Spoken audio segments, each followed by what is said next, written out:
What's up guys, it's John here from Tehkseven.net and welcome to TGIF Phonage. I hope you guys had a splendid week and can't wait to just sit down and chillax with some mobile news delivered to you phonage style with a side of soy sauce. Asian joke right there. Anyways, let's get started. The interweb and its users get a leaked preview of the new Blackberry Touch Slider. Instead of taking inspiration from HTC or Nokia, RIM went the other way and went with the Palm Pre style berry. Sources are unsure whether or not the company will classify this as being a storm or a bold. I will just call it the bold storm for now.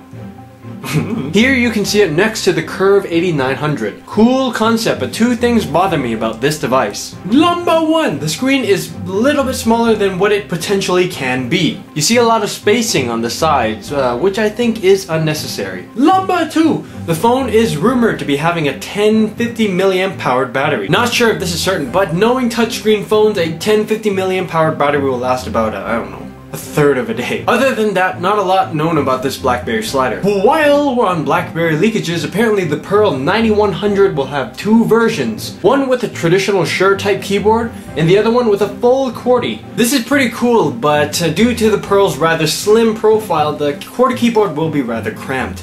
But I guess this is good for people with smaller hands. Now, John, the correct term is little people, big planet. Don't you mean little... I know what I said. Hey, you want to win a free Blackberry? Of course you do. CrackBerry is giving away 5 free berries. Just head on over to their site and leave a comment in their contest post. Oh yeah, and they're also giving away 100 free copies of the Tether application. While we're on giveaways, make sure you check out the previous episode of Phonage to find out how you can win this Maemo package with this Maemo bag, this Maemo shirt size men's medium, and these 2 Maemo stickers. More pics of the HTC Incredible have been leaked on the internets. These are pretty interesting as it reveals some cool red buttons on the side. Also in the pic is the HTC G1, the very first unofficial Google phone. Side by side, the Incredible looks to have the same dimensions as the G1, minus that chin thing. Not sure the red buttons are going to be on the final release, but HTC should definitely reconsider their integration of that red color. For example, red on the Blackberry equal good, red on the Nokia E71 equal bad. Speaking of prototypes, apparently Sony is working on a PSP phone. This product, quote, blurs distinctions among a netbook, an e-reader, and a PlayStation Portable, unquote. Unfortunately, we don't have a lot of information about this one yet, but we'll keep an eye on it for you. By now, everyone who has internet access would know this. Apple has sued HTC.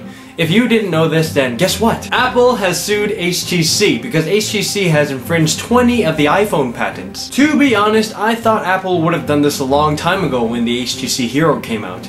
Many believe Apple is doing this now to take a shot at Android because Apple and Google are no longer BFFs. Is this fair? Well, Apple did invest a lot of money into research and development and patenting. Research and development and patenting.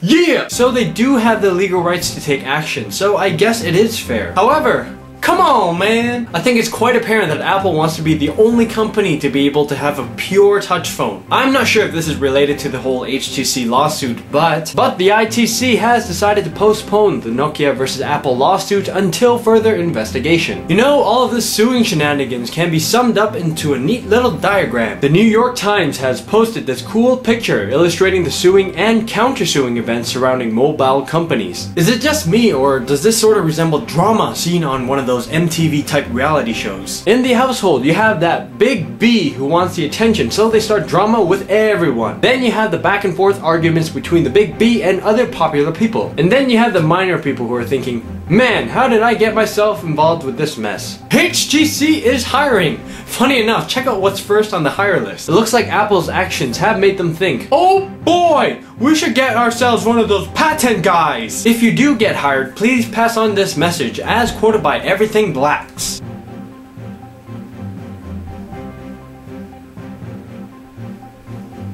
Thank you, Metal Lobster. Google Goggle comes to the iPhone. Sorta. Google Goggle is an application developed by the Big G that helps users find product listings and price comparisons on various products by simply taking a picture, scanning a barcode, or even saying the product name. Well, the iPhone gets this too. But the application is called oMoby and is free to download from the App Store. But wait!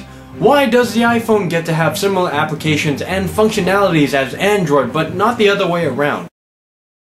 What do you think? That'll be your question for today, guys. Don't really have a theme of the day today.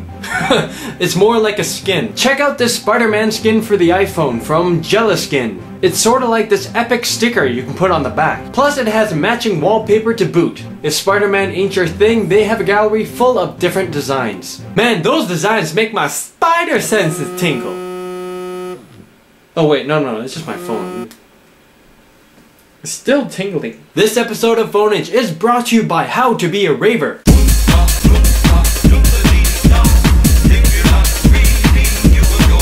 By the way, that video was made by YouTuber Ice1Cube. I just found out about him yesterday and he makes awesome videos. Definitely check him out. Another YouTuber you should go check out would be LP. He is one of the video reviewers for Techno Buffalo and he's got a new channel. So yeah, definitely check that out. Link on the side, link on the side. Last episode I asked, what did you guys think of Symbian 4 or Symbian in general? And a bunch of you guys said, the new Symbian clock looks like a woman's vajayjay. The force behind said, only one salvation for Nokia. Merge with Palm. Forget about Symbian and start using WebOS. Oh yeah. But Palm's gotta be careful because Palm's WebOS looks a lot more like the iPhone than Android does. Mark Twain 3 said, Symbian sucks and yeah, Nokia should use another OS instead. Not Android, but Maemo, aka MeeGo. MeeGo is definitely a good idea, but I don't think we're gonna see that one for a while. Continent said, Symbian needs a new Symbian. You know, I spent like 5 minutes trying to think of something clever to say to that, but I couldn't, which makes this comment epic. Slap, slap, fan art time! Here's one from Will of the word bored. I hope you aren't bored from watching this show, Will. Here's one from Gadgets Review of the Phoneage guy. Sweet! This one is an awesome, borderline racist pic, just kidding, of an Asian guy saying, this is the new Nokia N900. Now comes with the 2-stick. Buy it now! Okay guys, I've showed every fan arts I've received so far, but I might have to start making exceptions. Some people are starting to take advantage of fan art time by spending like 30 seconds on Paint to make something to send to me and then asking me to mention their name or their YouTube channel on camera. Come on guys! And when I accidentally don't show their fan arts on camera, they get all mad and give me a hard time about it. So sorry guys, because of the actions of some, I have to be a little bit more selective of what I can show on camera. So if you still want your art featured on this show, please send it to john@Tehkseven.net. I hope you guys enjoyed this episode of Phoneage. For free mobile themes, ringtones, and wallpapers, check out Tehkseven.net. A link to all the stuff we talked about today can be found on the side. This was John from T7, and I will see you guys on Tuesday. Have a great weekend, guys. Ciao. Oh boy. Oh boy. Good golly, we should know. Patenting.